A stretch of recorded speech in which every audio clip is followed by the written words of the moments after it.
Hi, I'm Linda, and this is No Frills ASMR. I have a doozy of a subject here for you today. I thought we could talk about the Kent State Massacre, sometimes known the Kent State shootings. This is a kind of heavy one with some death involved, so if that's not for you, I would leave and listen to something else. I have a video showing my foster kittens. That would be cute. But this is a historical event, and I'll give you the quick rundown, and then we can go into like looking it up on the map and looking in the Dictionary of Cultural Literacy and all that fun stuff. But just in case you might doze off, I'll give you a just a quick sort of summary with the basics. So Kent State is a college kind of near Akron, between Cleveland and Akron, Ohio. We'll look it up on the map, but I think that's where it is. And let me get a pen here. Okay. And on May the 4th, 1970, there was student protests, and the Ohio National Guard was called in to quell the protest. The Guard fired 67 rounds into the crowd in a 13-second time period, killing 4 students and wounding 9 students. 2 of the students were just students on their way to class. They weren't part of the protest. So that is the very basic gist of the story of the Kent State shooting. But we're going to go into what started it, why the National Guard was there, do the protesters, there's 3 sides to every story. So we'll go into all that. But I just wanted to give you a basic rundown in case you doze off. So the Kent State shootings. Okay. I think I'll save this because we might want to draw something out. So we are in 1970, and that is the year of my birth. But the whole thing was a protest against, well, let's go back even a little bit. In the 1950s, the country of Vietnam split into a communist north and a non-communist south. And the U.S. didn't want communism to spread all around Asia. That was the policy. There was a policy of containment, they called it. And so Nixon, while running for office, said, I'm going to get the boys out of, Asia. But he ended up sending troops to Cambodia to help fight in Vietnam, which we never officially entered as a war, so it is the Vietnam conflict. So that is what on May the 1st, so now we're at May 1st of 1970, students all over the country, not just at Kent State, there were student protests, I think generally, all over the country. But at Kent State, there was a protest. And generally with a college campus, there's an area, there are going to be like buildings all around. And there's sort of grassy areas where students can put out towels and sit and study or make out or do whatever students do. And they sometimes call that a quad or the commons. So the student and it's also a place where students sometimes hold job fairs or student fairs or protests, because that's a constitutional right to protest. So they were having protests on the commons on May 1st. That was the beginning of the protest. And after it was over, everything went pretty good, I think. But they were doing more than just like holding signs. They were doing things to prove their protest. So one of the things they did was they buried a copy of the Constitution. But then as the night progressed, they are students, generally like 18, 19, 20, 22, 21 in that age group. And so they all started to get drunk. I should have looked this up, but I think in Ohio at that time, the drinking age was 16 or 18. I'm pretty sure. I only know that because I lived in Michigan. I remember people going down to Ohio to get booze in the 70s. But anyway, that's a sidebar. So they start getting drunk. And when people start getting drunk later at night, trouble sometimes happens. And that did happen at Kent State. I always think of, I heard one time that Denzel Washington tells people to leave a party before the devil shows up, meaning like before it gets late and people are too drunk. Anyway, so they started getting drunk and lighting bonfires in the streets and in the student neighborhood and throwing bottles at police cars and just being rebel rousers in a bad way. And so the mayor of, I guess Cleveland or Akron, I'm not sure, called the governor and said, hey, we're getting to have trouble here. So the governor closed the bars, said all the bars have to close. But the problem with that was then all the people who were in the bars drinking come out, and there are all these people on the streets with bonfires. And basically it just made the whole thing, like people who weren't involved started to get involved because, you're all out in the streets drunk or whatever. So it became sort of a bigger deal than it had started out as. So then they sent the police in and they had a curfew and eventually everybody went home. May 1st, done. So then the next day, on Saturday, trouble starts getting worse. And some protesters, now I don't think it's ever been proven who actually started this.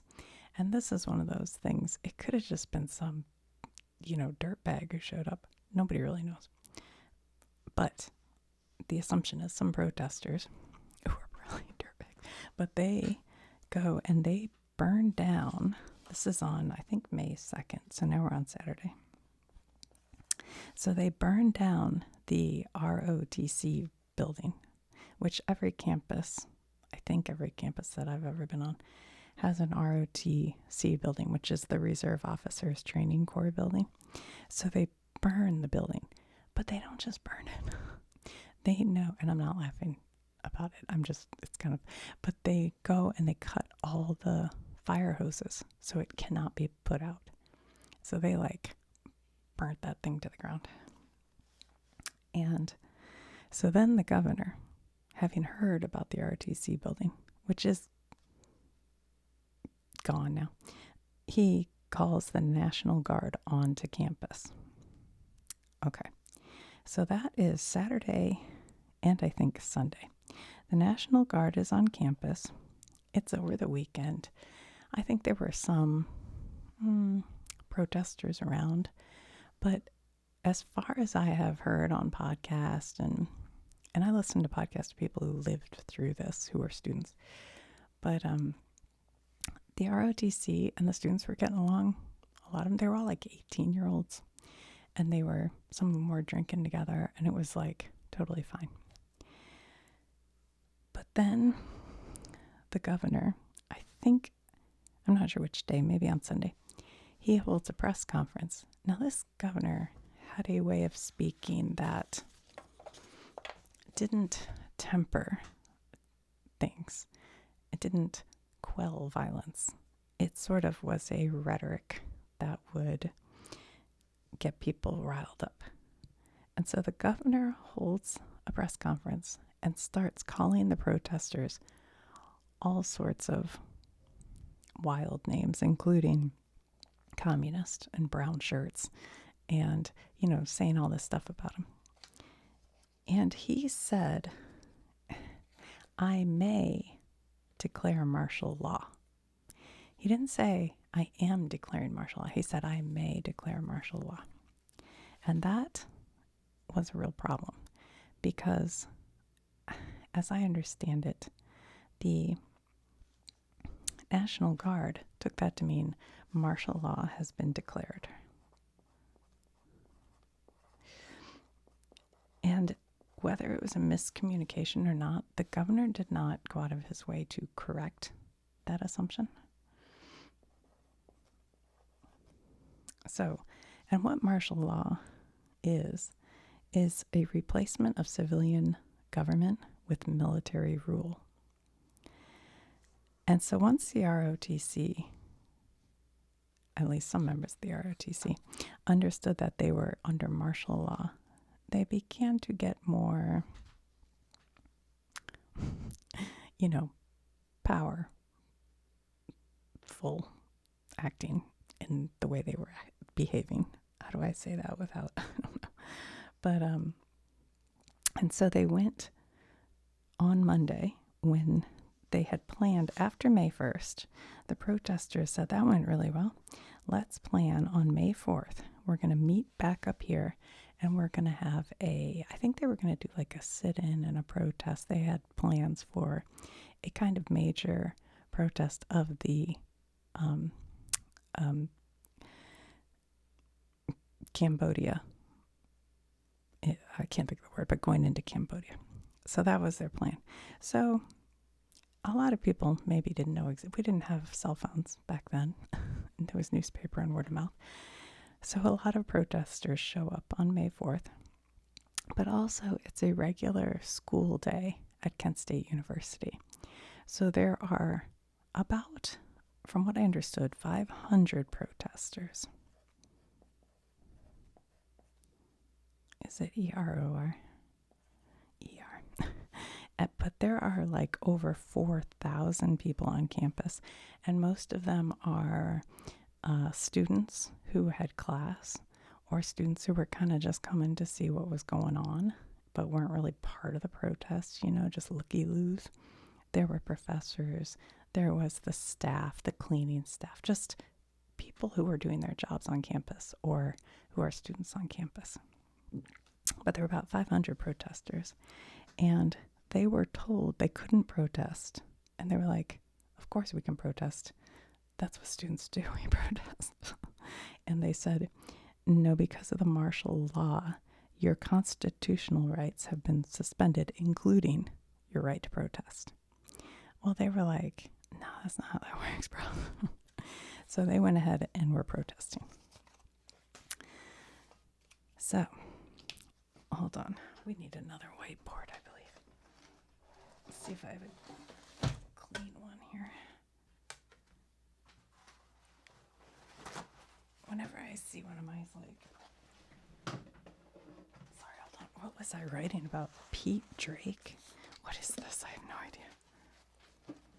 Oh, yeah, I do. That's Peter Frampton. I think so. No, because it said 1939. I don't know what. I thought it was maybe Peter Frampton with his talk box for his guitar. I did a video on that, if you're curious. Okay, so now we are at May 4th. We've got the protesters who've shown up and been told that they're not allowed to protest. And they're like, yeah, we are allowed to protest. So my understanding after looking at pictures is there's sort of the front entrance, promenade or whatever you want to call it. And there's a building here that I'm not sure exactly how it's shaped. Shoot, my pen. It's because it's damp. Hold on.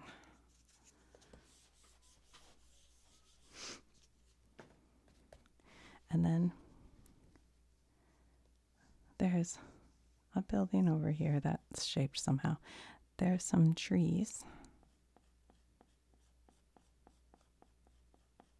over here. There's like a little bit of a woodsy area. there's a parking lot here. And then there's sort of this hill, and there's a fence line back here. And the students at first were all up here in the front yard, on the front lawn, protesting. Now, mind you, there are people parking in the parking lot, going to class in this hall. There are people, I don't know if this all has classes, I think. This one might be like a student, I don't know. It may have classes, I'm not sure. But, so the students are up here, and in comes the National Guard over here, and they throw tear gas at the protesters. Let me just back up 1 second. There was one thing that the reason the National Guard came in hot is that when they told them you can't protest today, there was a general, or maybe not a general, but I don't know. He was a military. I guess if he's with National Guard, he's not a general. I don't know what he was. Okay. But he's in a pickup truck, and he has a bullhorn, and he is yelling, "Do not protest. You may not protest." And these protesters, who, they start throwing bottles at the truck. So they're throwing bottles and screaming and yelling at him. And so when that happened, he called the National Guard to come in and disperse the crowd. So the National Guard starts throwing tear gas, which I think come in canisters, and they throw them in there. And so the tear gas disperses. Now, one of my sons is into this kind of stuff, and he told me tear gas is really, it's not like pepper spray. It's like outlawed or something. I don't know. So I don't know that much about tear gas, but apparently that's pretty major. So then the National Guard, I can't tell you exactly how this all went down I don't have a map. There are maps online you can look at. But they push the crowd with the tear gas, down towards this hill. They go down the hill, but then they realize they're kind of locked in at this fence, because I think the guard comes this way and the protesters are coming this way. So then they route back up this direction. So now the protesters are here in the trees for the most part. Now, like I said, there are about 500 protesters, but there are thousands of people around, just living their life, going to class, whatever. And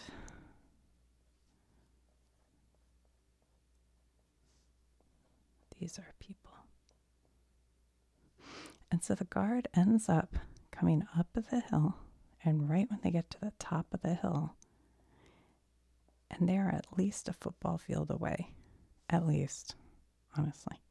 I looked at the pictures and I read about it. And not all of them, and some people who were in the guard said they heard them talking on the way up the hill, and there was a group saying, as soon as we reach the top of the hill, we're going to turn and shoot. Other people say they just were scared, 18-year-olds. They panicked. I don't know what the truth is, but as soon as they got to the top of the hill, they turn, and the protesters are over here, ways away, and they start shooting rounds. Now, the understanding is there were, I don't know if it was 67 or 72 rounds shot, some of them in the air, but some of them towards the protesters, but many of them towards the parking lot. In 13 seconds, 4 people killed, these people who were in the parking lot, and 9 people were wounded, and I think they were all students. One of the wounded was paralyzed for life. 2 of the people who were killed were just going to and from their class. They had nothing to do with the protest. And that was, I think it may have been this woman here, Sandra Lee Shever. I actually wrote her name down. Hold on. Shever, I think. And then William Schroeder. And then there was also Allison B. Krauss and Jeffrey Miller. Now, these two, I think, were part of the protest, but that doesn't make it any better, honestly. But these two were just innocently there. And then, like I said, 9 people were injured, one of them paralyzed for life. A long time ago, I listened to a podcast from one of the students that was shot at and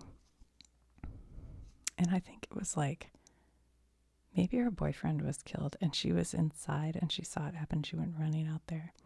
I don't know. And you can look, if you Google, there are all these photos of the actual day. You know, it's not that far back. There are photos of it. And there are photos of the map showing the distance that they shot. So they, just to be clear, the National Guard was not in immediate danger. Had things been violent? Yes. Were they in immediate danger? No. And that's why, you know, historically it's like, what? That seems not right. So that's kind of the gist of the thing. I thought we could look it up. I'm sure I left out a ton of stuff, but I don't know. I think I hit on most of the big things.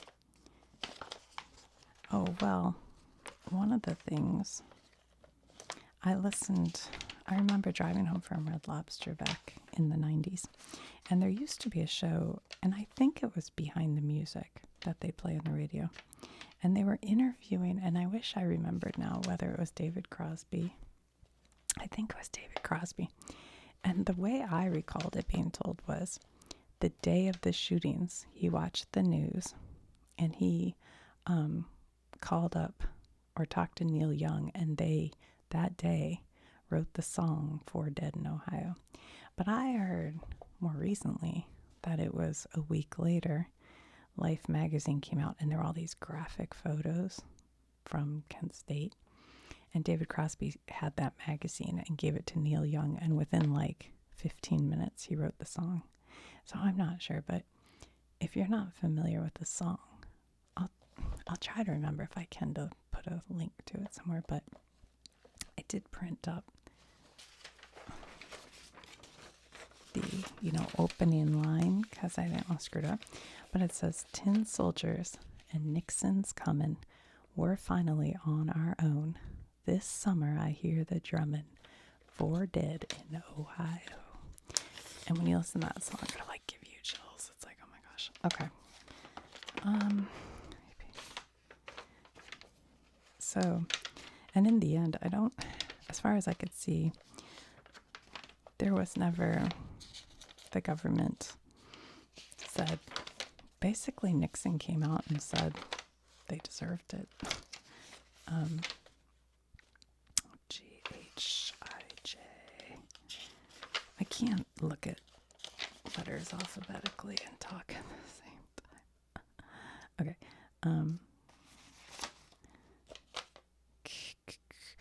Nixon's quote was something like A, B, C, D, F, G, H, I, J, K. Here we go. Wait, hold on.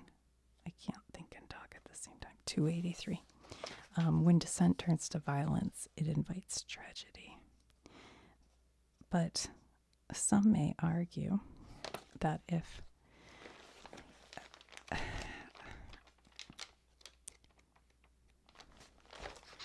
martial law had never been called, is that the right word for it? That it could have,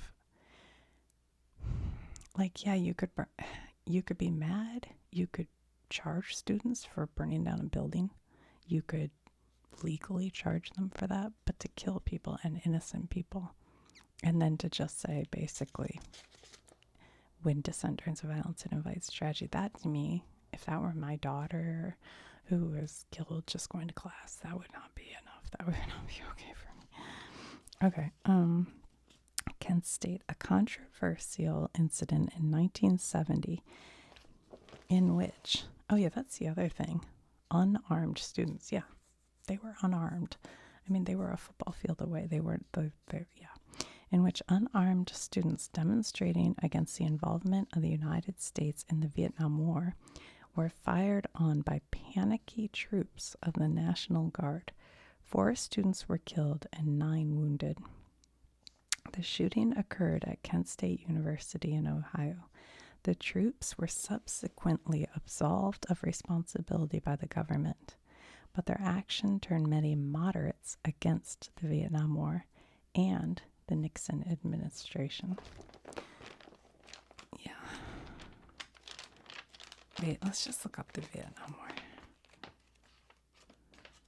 Just to make sure I had kind of what I said correct.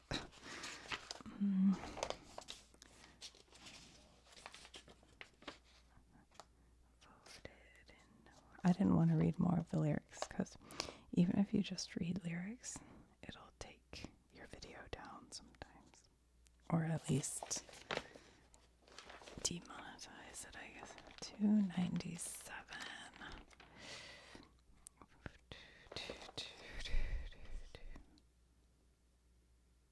Vietnam War, what's long? Okay. A war in Southeast Asia in which the United States fought in the 1960s and 70s. The war was waged from 1954, isn't that crazy, to 1975 between communist North Vietnam and non-communist South Vietnam, 2 parts of what was once French colony Indochina. Yeah. Vietnamese communists attempted to take over the South by both invasion from the north and by guerrilla warfare conducted within the South by the Viet Cong. President Dwight D. Eisenhower and John F. Kennedy sent increasing numbers of American military advisors to South Vietnam in the late 1950s and early 1960s.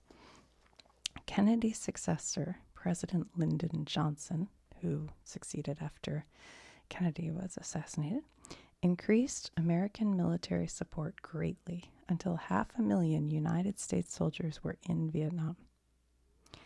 American goals in Vietnam proved difficult to achieve, and the communist Tet offensive was a severe setback. Reports of atrocities,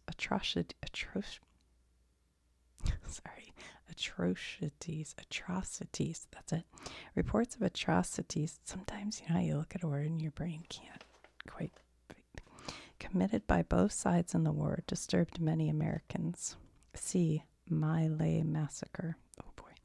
Eventually, President Richard Nixon decreased American troop strength and sent his Secretary of State, Henry Kissinger, to negotiate a ceasefire with North Vietnam. American troops were withdrawn in 1973, and South Vietnam was completely taken over by communist forces in 1975. The involvement of the United States in the war was extremely controversial. Some supported it wholeheartedly, others opposed it in a mass demonstrations and by refusing to serve in the American armed forces. See the draft. Still others seem to rely on the government to decide the best course of action. A large memorial bearing the names of all members of the United States Armed Services who died in the Vietnam War is in Washington, D.C., and it is fantastic, that memorial. Now, I went there when it first opened, and the silence around it and the amount of people, it'll make me cry thinking about it. Finding their loved ones on that wall and standing there and crying. Oh my gosh. It was really, really something.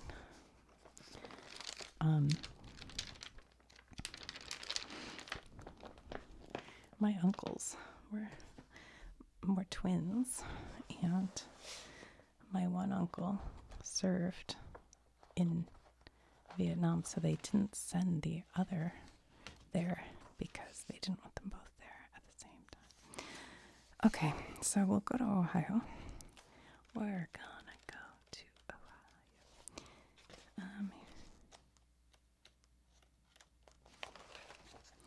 And, well, first I should have shown, in case you're not from the U.S., Ohio is here, below my home state of Michigan. Michigan's like the easiest to see because it looks like up glove, but Ohio's right below it.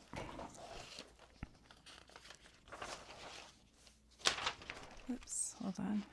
We need North Ohio. Here we go. And Kent State is in the northern part of Ohio. This is Lake Erie, which we talked about in the Great Lakes video. And here's Cleveland, and here's Akron, Ohio. Kent State is south. Well, there's Kent. Here's Kent. Okay. I need something smaller to point at it, but here is right here. Boom, boom, boom, is Kent State University. So, yeah.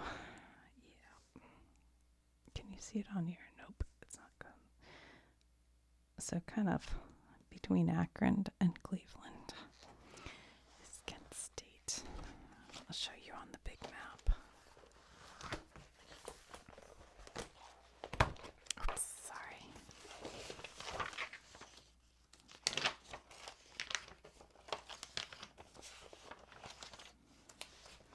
Okay, here's the big map. See how big the U.S. is?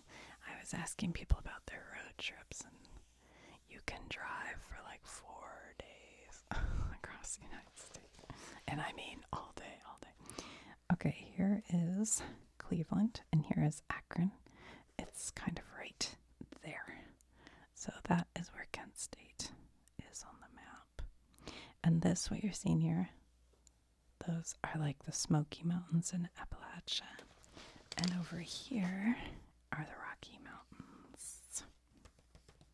I just love a map that has the mountains and stuff. And this right here, when you drive across the U.S., it's so flat. And then all of a sudden you see these mountains off in the distance, and you're like, oh my gosh, it's so cool. Very cool.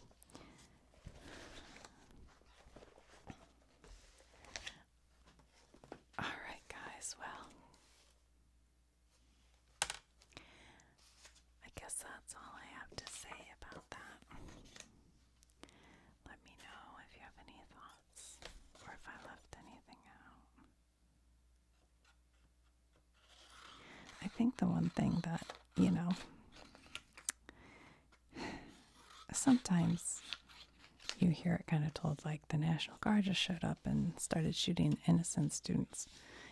Yes, but also the protest had definitely gotten out of hand. I mean, to say that they hadn't gotten out of hand would not be true either. But then it was like, instead of trying to decrease the tension, it just kind of kept increasing the tension.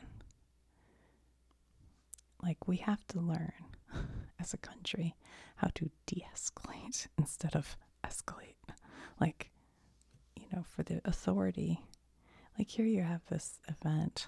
It's sort of students against the power. It's like establishment versus anti-establishment. And when establishment starts using rhetoric that's very combative, and the students are already combative, it just keeps growing. It keeps getting worse. And that's really not the goal, is it? We don't really want to kill 18-year-olds, do we? If we can help it. So I know I saw people when I was reading up on it who were like, they deserved it because they did this and this. They did stuff that wasn't right. That's correct. There were things that were done that were out of hand. But at the same time, they felt they weren't being listened to. They weren't being heard. And then actually being called communist. And then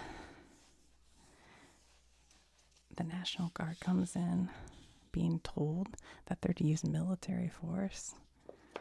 They're trained to do what they're trained to do. I don't know. Not that they're, I don't know. It's a mess.